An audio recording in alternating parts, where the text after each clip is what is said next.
ஆண்டவராகிய இயேசு கிறிஸ்துவின் இனிய நாமம் மகிமைப்படுவதாக. இந்த இயேசு எப்படிப்பட்டவரோ ஊழியத்திற்கு உங்களை அன்புடன் வரவேற்கிறேன். இந்த நாளிலும் நாம் ஒரு வேத வசனத்தை தியானிக்க போகிறோம். தொடர்ந்து யோவான் 17ஆம் அதிகாரத்தில் உள்ள வசனங்களை நாம் ஒவ்வொரு நாளும் தியானித்து வருகிறோம். இன்றைக்கும் யோவான் 17ஆம் அதிகாரம் 22ஆம் வசனத்திற்கு நேராக கடந்து வந்திருக்கிறோம். இந்த வசனம் இப்படியாய் சொல்லுகிறது: நாம் ஒன்றாயிருக்கிறது போல அவர்களும் ஒன்றாயிருக்கும்படி எனக்கு தந்த மகிமையை நான் அவர்களுக்கு கொடுத்தேன். எனக்கு அன்பானவர்களே, இந்த இடத்துல நம்முடைய தேவனாகிய கர்த்தர் தெரிந்தெடுத்து இந்த உலகத்திலே கொடுத்த மனிதன் இயேசுவை விசுவாசிக்கிறான். அப்படி விசுவாசிக்கிறவனுக்காக இயேசு அநேக காரியங்களை வேண்டுதல் செய்கிறார். அநேக காரியங்களுக்காக அவர் பதில் தருகிறார். இந்த இடத்துல குறிப்பா இந்த வசனம் சொல்லுகிற ஒரு காரியம், நாம் ஒன்றாய் இருக்கிறது போல. நேற்றைக்கு நாம் பார்த்த வசனத்திலே அவர்களும் நம்மோடு கூட ஒன்றாய் இருக்க வேண்டும் என்று வேண்டிக் கொண்ட இயேசுவானவர், பிதாவாகிய தேவனும் இயேசுவும் ஒன்றாய் இருக்கிறது போல நாமும் ஒன்றாய் இருக்க விரும்பி வேண்டிக் கொண்டார். இந்த வசனம் சொல்லுகிறது, நாம் ஒன்றாய் இருக்கிறது போல அவர்களும் ஒன்றாய் இருக்கும்படி நீர் எனக்கு தந்த மகிமையை நான் அவர்களுக்கு கொடுத்தேன் என்று இந்த இடத்திலே நம்முடைய இயேசுவானவர் சொல்லுகிறார். எனக்கு அன்பானவர்களே, இந்த இடத்துல மிகவும் முக்கியமாய் கவனிக்க வேண்டிய ஒரு காரியம், கொடுத்தேன்.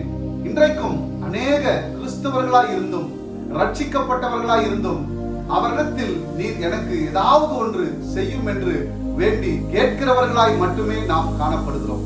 இந்த இடத்துல நம்முடைய இயேசுவானவர் சொல்லுகிற ஒரு காரியம், நீர் எனக்கு தந்த மகிமையை நான் அவர்களுக்கு கொடுத்தேன் என்று சொல்லுகிறார்.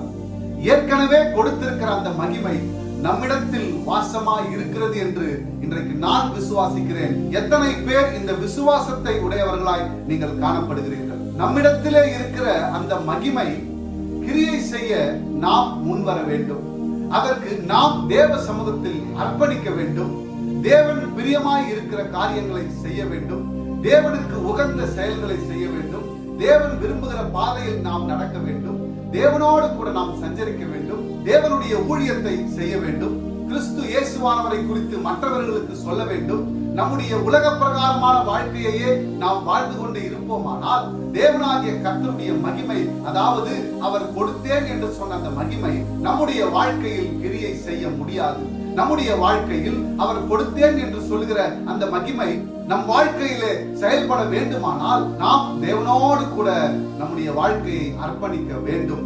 அப்படி அர்ப்பணிக்கிறவர்களாய் நீங்கள் காணப்படுவீர்களானால் அந்த மகிமை உங்களுடைய வாழ்க்கையிலே பெரிதான காரியங்களை, அதிசயமான காரியங்களை, ஆச்சரியமான காரியங்களை உங்கள் வாழ்க்கையில் செய்து நீங்கள் நினைத்து பார்க்காத வகையிலே உங்களை உயர்த்தி வைக்கும். இன்றைக்கும் இந்த செய்தியை கேட்டுக்கொண்டிருக்கிற எனக்கு அன்பானவர்களே, நீங்கள் உங்கள் வாழ்க்கையில் தேவனோடு கூட இருக்கிற அவர் கொடுத்திருக்கிற, அவர் கொடுத்தேன் என்று சொன்ன அந்த மகிமையை பற்றி பிடித்துக் கொண்டிருக்கிறவர்களாய் நீங்கள் ஒவ்வொரு நாளும் உங்கள் வாழ்க்கையில நீங்கள் காணப்பட வேண்டும். உங்கள் குடும்பத்தை, உங்கள் பிள்ளைகளை, உங்கள் தொழிலை, உங்கள் கடன் பிரச்சனையை, உங்கள் வியாதியை, உங்களுடைய எல்லா உபத்திரவமான காரியங்களையும், நஷ்டமான காரியங்களையும் அந்த மகிமையினாலே நீங்கள் ஜெயிக்கும்படி கர்த்தர் சமூகத்தில் அமர்ந்து அவரையே நாடி இருங்கள். அந்த இயேசு உங்கள் வாழ்க்கையில் பெரிதான காரியத்தை செய்வார். மகிமையை கொடுத்த அந்த தேவனாகிய கர்த்தர் தான் நமக்காக மடங்கடிக்கப்பட்டார், நமக்காக மரித்தார், நமக்காக பின்பு உயிரோடு கூட எழுந்தார்.